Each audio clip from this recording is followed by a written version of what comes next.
Alright, hey, so me and Nate are here. We've been playing a lot of Risk of Rain, and I finally unlocked the final character, so I thought I'd just kind of make a video showcasing each person and telling you how to get him. So if you want to see a specific character, there's going to be a link in the description to where I show each character in the video, so you can just click on that time if you want.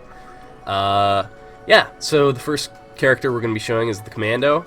He's the first character you get. He's he's the starting character, and he's like kind of average. So his first ability, going from left to right, is he does a little quick double shot there, each doing 60% damage. Is it 60%? Yeah, it's 60%. That is not. It's not that much, but for a total of 120. Then you have this like power shot thing that can go through enemies, so you can just use them to dodge. And then your fourth ability, and I fired the wrong way, is just is like a just Rapid fire. rapid fire. There you go. Pew pew pew. Yep, and it can stun enemies. Look at all And the bullets. that's honestly really all there is to the first character. I don't know why I keep firing the wrong direction, but yeah, he has some knockback, which is really nice. He's alright. This is Bob. He is alright. Alright, so the next character is the Enforcer, and he's generally going to be the first person you unlock. You get him by killing the Magma Worm, Wandering Vagrant, and Colossus, which, if you don't know, this game has, like, bosses-ish at the end of each level that spawn, and these are the three most common. So just looking really quickly at his abilities, his standard shot is he fires short-range blast for 160% damage, killing all enemies. It's kind of like, it says shotgun. Shield Slam, smash nearby enemies for 210. Yep, it's nice. It knocks people back a lot. Protect and Serve, take a defensive stance, blocking all damage from the front. So this is really helpful if you're like back against a wall. And then Crowd Control, which is launch stun grenades, stunning enemies in a huge radius for 250% damage. Yeah, he's more of a tanky person. Yeah, but Supposed to be. yeah, but he's definitely like One a of the weaker team player. characters. Yeah, he's not very good on his own. So you have the standard shotgun blast, which go through multiple enemies. You have the shield bash, which knocks people back like crazy. You have that where he just plants down a shield and then fires, and you can't get up for a minute, so that's kind of annoying. And then you have his fourth ability, which is the giant stun grenade. Yeah. Bash, he's not that good, No. in my opinion. But, he's nice for doing that, just plonking down his shield and going ham, but if someone gets behind you, then you're just kind of taking it up the ass for the most part. Alright, the next character you unlock, generally, is, the Bandit. Bandito. And, this is, yeah, Bandito is what we call him. This is Nate's favorite character as far as I'm aware. So, Second favorite character. Alright, so just going through his abilities. Blast, fire a powerful slug for 150% damage. Dynamite toss, toss an explosive in an arc for 230% damage. Smoke bomb, turn invisible after 3 seconds or after using another ability. Surprise, and stun enemies for 140% damage. There should be a space right there. Lights out, take aim for a headshot, dealing 600% damage. If the ability kills an enemy, the bandit's cooldowns are all reset to 0, which is kind of his trick for the most part. You turn invisible and then you shoot them and then you can turn invisible again. Right. Think about it. Yeah. So, get that mouse off screen. So you have his kind of normal, like, shot, or, yeah, I guess. Shoots fairly fast. He shoots pretty dang fast. I don't play this character very much. Then you have his little invisible thing, and enemies don't know where you are. Then you have his little noob Dynamite. tube, if you will. Yeah. And then if you execute an enemy, I'll try and show you by just getting rid of my stuff. If you execute an enemy, like that, then all your cooldowns are reset to 0, which is really helpful. So pretty much he's just made to spam all of his abilities and then execute someone. That way you can get all your abilities right back. And I missed. Personally, I like him a lot. Yeah, Nate really likes him. Nate's good at using his, like, execution type thing. Yeah. And yeah, for the Bandit, to unlock him, you just have to get through 3 stages. So, like, the way the game works if you don't own it is you play one stage, you get to a teleporter, it activates, and enemies start spawning, including the boss. So, and then the teleporter once you clear all the enemies, will get you through to the next level. So once you beat 3 levels, you'll unlock him. Fairly easy to unlock. It's pretty dang easy. This person's probably my favorite. All right, Huntress. Yeah, Huntress is definitely my favorite.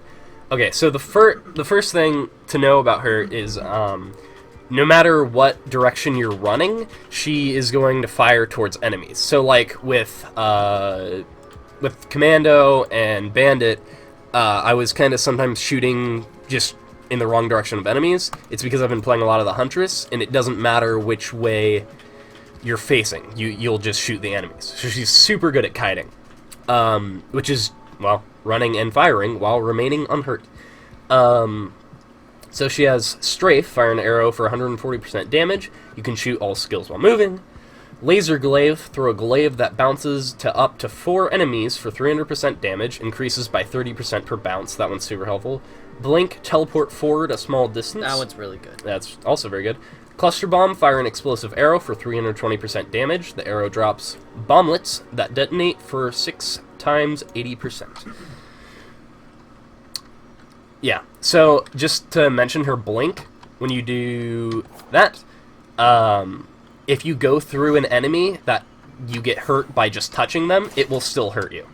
So even though you quote-unquote teleport, if you go through an enemy, it'll still hurt you. So as you can see, I'm running backwards and firing, which is unbelievably helpful in later levels and stuff. So if there's like a huge group of people, you can throw that, then shoot your explosive arrow, and you can pretty much clear everyone, because that, your glaive, will hit 4 enemies, doing a good bit of damage, and then you can fire your explosive arrow, which will then drop the bomblets, and that'll do a bunch of damage to a bunch of enemies in a cluster, too. Which is really awesome. And you can easily cluster enemies by just kind of zipping past them, and they'll all like slowly group up. So she is absurdly good if you want to like solo, like just do like a solo run without friends or whatever. Probably one of the best in the game. Yeah, definitely. I think so. Might be the best in the game. Yeah, yeah. And enemies will sometimes drop monster logs, and it's just a book, like, kind of talking about the character and stuff that you can read in the menu. But when you get 15 of those, you unlock her. Monsters have a small chance of dropping them, and it's very annoying trying to collect all of them, because it takes a while. This is true. Alright, Handy, you unlock him by, you discover him on the fifth and final level. There's a stall of crates, and at the bottom sometimes there will be a door, and you walk up to it and press F. A. Oh, for me it's F. Sorry, it'll tell you what to press, but it'll say you discovered him, and then so he's pretty easy to unlock in the sense that you don't have to like fight him or anything, but you do have to get to the final level. He is right at the beginning, though. There's a small chance that he will spawn, so most of the time you won't find him. Yeah, it's really annoying. Anyways, so Hurt, apply force to all combatants for 180% damage. Drone, fire a drone for 190% damage while also healing yourself. It's super helpful. Gain drones by killing enemies. That's his main thing. Yeah. Overclock, increase attack speed and stun chance by 30%. Increase duration by attacking enemies. Forced Reassembly. Apply Great Force to all combatants for 400% damage, knocking them in the air. Yeah. He mostly relies on killing... You have to kill, like, enemies at the beginning. That way you can actually have a good stockpile of drones. Yeah. Because what the drones do, they damage enemies, and they also heal you. So what you want to do is you want to get a good enough number of drones, and that way when you're fighting big groups of enemies, you'll be able to heal yourself constantly, and you'll be constantly killing enemies, so you... normally have a good number of drones. You need to have drones for boss fights. Yeah, definitely. One of his weaknesses is once you get to later levels, you spawn with no drones. No matter how many drones, you can have up to 10. So let's say you have like 7 or whatever when you're about to leave. When you go into the next level, you're gonna have 0. So it's kind of a problem on later levels when like enemies have a ton of health because you don't have like your kind of main ability. So as you can see, well, I'm gonna lose some health.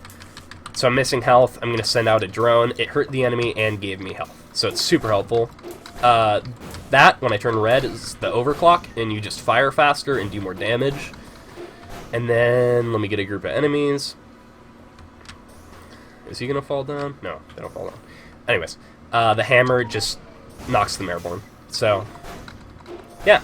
So he's really fun, but he's an odd combination of just smacking people, just standing there and taking it, and also strategically trying to keep your drones so you can heal if you need to, but also using them for Stay damage. alive. Yeah. Alright, so the next person is the engineer. So the way you unlock the engineer is you have to purchase 40 drones, and drones just randomly spawn on the ground, and you can just buy them with money you get from killing enemies. Oh, right. He has a trinade, which it's pretty much just these like bouncy bombs. Better than a grenade. Yeah, and it launches 3 grenades for 80% damage each. He can drop mine, which explodes for 300% damage. You can have up to 15, and those just like load in your kind of like hotbar or whatever, command, whatever. Over time, you don't have to do anything to get them. You have thermal harpoons, which you launch 4 heat-seeking harpoons, 4 of them for 250% damage. Then you drop an auto turret. Yeah. Why do they call it harpoons? It's always see a rocket. Yeah, I don't know why they call them harpoons. It's kind of weird. They explode too, so they're exploding harpoons. How do you know they don't stab them before they blow up? That's true. Actually, we have not thought about this. So that's his bouncing grenade thing. Those are his harpoons. Not to be confused with rockets. Yeah, they're definitely not rockets. His mines... I don't really like this character that much. He's probably one of the Not lesser so good. ones. Yeah. Probably because he has no form of dodge. Yes, Probably that 'cause is you for don't sure. know how to play the game. Yeah, that's it. Yeah. Yeah. So, true, too. the thing he is good for, though, is, so right before you activate the teleporter and you know the boss is going to spawn, if you have, like, all your 15 mines, you can, like, drop a turret, and then, like, drop all your mines. I don't have 15, but you can drop a ton, and then put another turret. So, like, the second he spawns, or if you run underneath the boss and do it, it'll take off a ton of damage right off the bat. But that's honestly probably all he's good for. He's really not that good because things like magma worms, which pop out of the ground, which is a boss, he can't dodge it whatsoever. So he's just going to tank those hits, and it does a lot of damage. Alright, so the next is the miner, and he's probably my favorite character. He's pretty much all melee.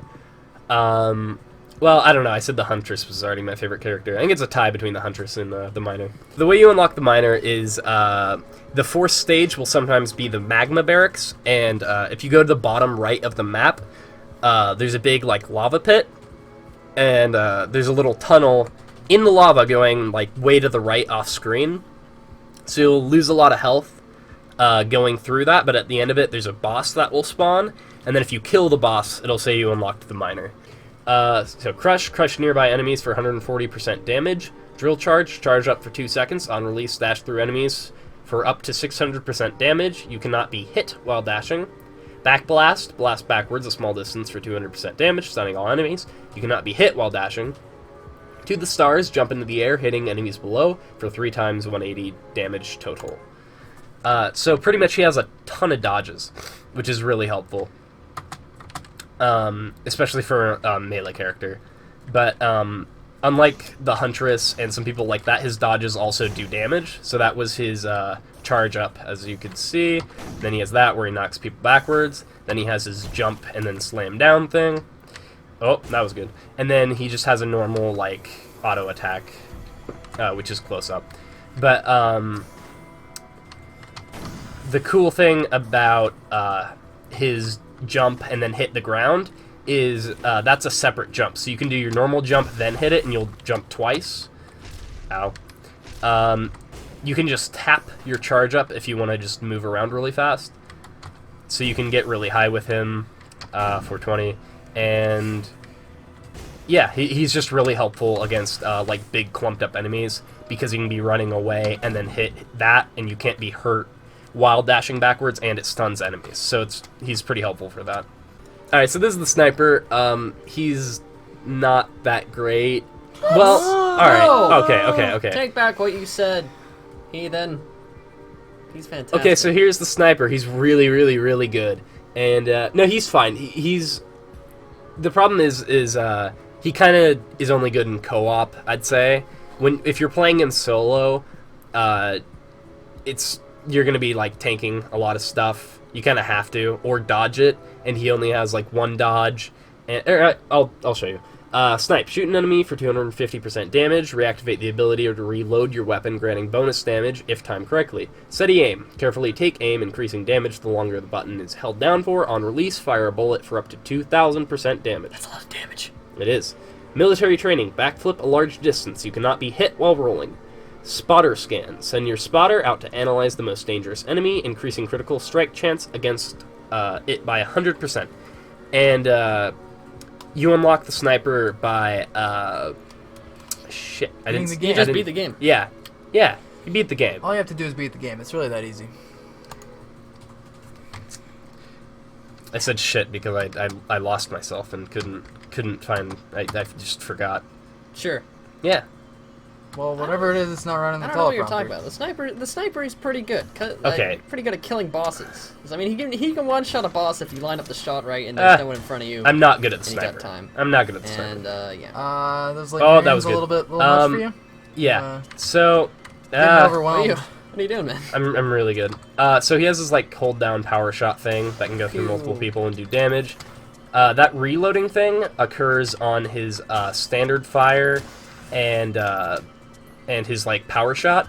And if you get it in the white area, it'll do well. The purple it'll do more area, and the white it'll do even more.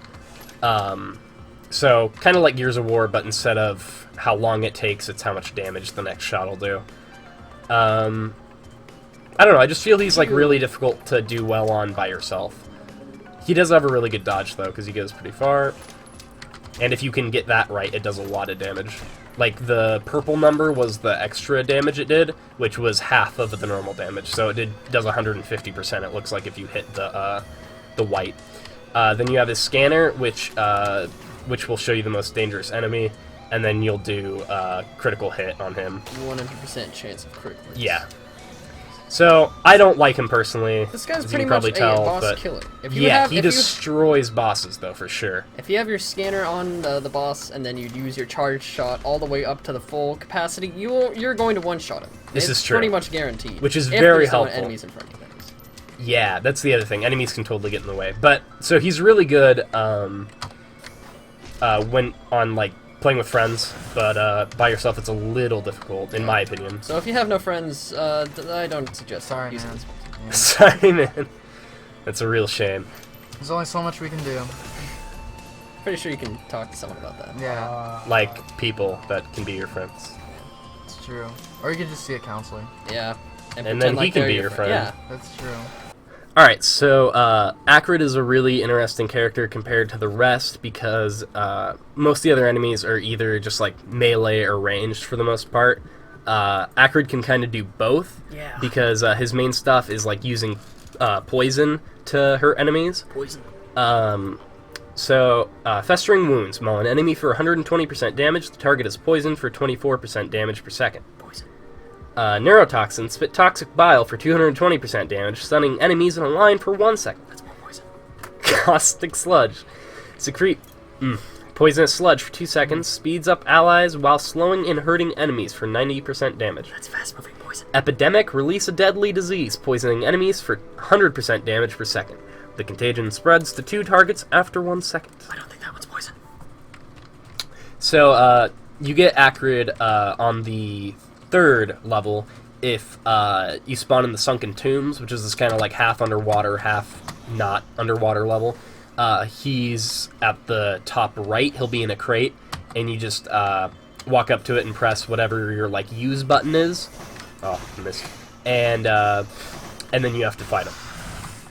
And he's not incredibly easy, but he doesn't really use any of his attacks. He just like kind of bashes you.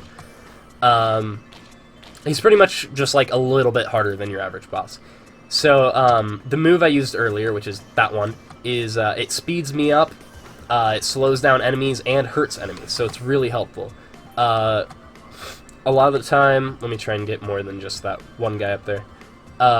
It's really good to group up your enemies just like you would with the Huntress. And so pretend this is like a bunch of guys.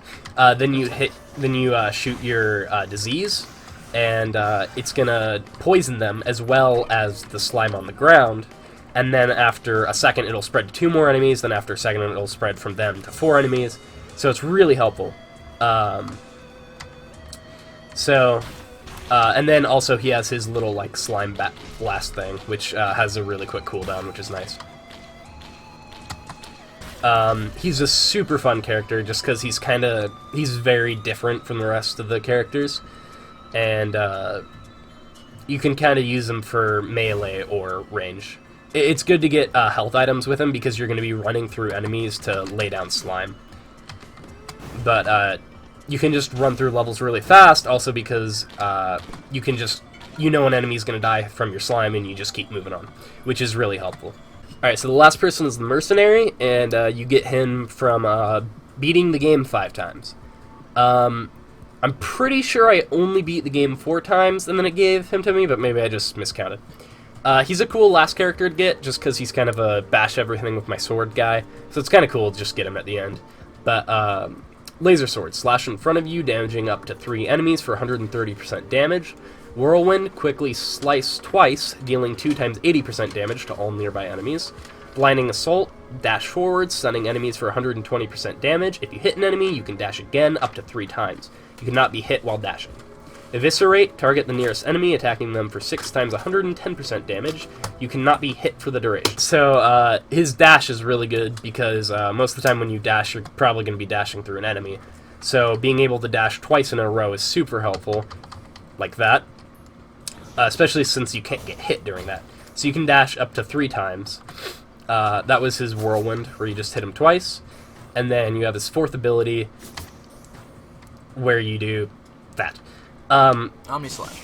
Omni Slash. Yep. Is that really what it's called? No, but that's what it is. That's what it is. So, something cool about it is you don't have to be standing right next to him, and when you finish, you're going to teleport away from them. Which is cool. So if there's someone like slightly up on a higher ledge, but like pretty close to you, you can do it. Also, something that's cool is if you kill an enemy, and then these are not guys to show it off on. If you kill an enemy during your slash and you haven't finished, you'll move on to a guy close by. So that's really helpful too. Also, like I was saying for Acrid, his kind of auto attack sort of thing does more than just like a standard hit. It like slices through 3 guys, which is always really helpful. And that being able to dash multiple times is absurdly helpful. If you haven't played the game, I don't know if you'd necessarily realize that. Alright, so if I do my ultimate attack thing there, I almost killed 3 of them. Which is super cool that he'll just move on to the next guy instead of just ending his attack early. So, yeah, that's all the characters in Risk of Rain.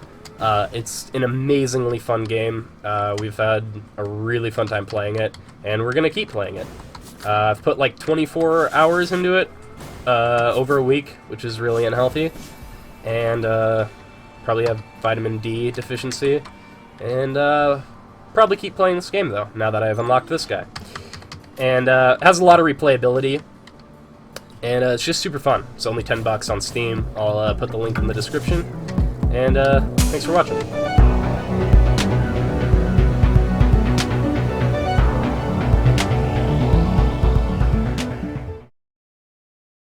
Sniffing that naked? You're sniffing my...